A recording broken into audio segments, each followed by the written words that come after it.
மீண்டும் பள்ளிக்கு போகலாம், நம்மை நாம் அங்கே தேடலாம். ஸ்லேட்டு குச்சி கடன் வாங்கலாம், ஸ்லேட்டில் பேர் எழுதி பார்க்கலாம். கொட்டு வச்ச வாத்தியாரை தொட்டு வணங்கலாம்.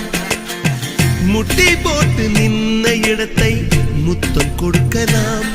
பள்ளிக்கூடத்தில் சொன்ன பாடத்தில் இந்த உலகத்தை நாம் அறிந்தோம்.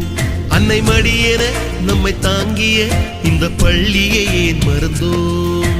மீண்டும் பள்ளிக்கு போகலாம், நம்மை நாம் அங்கே தேடலாம்.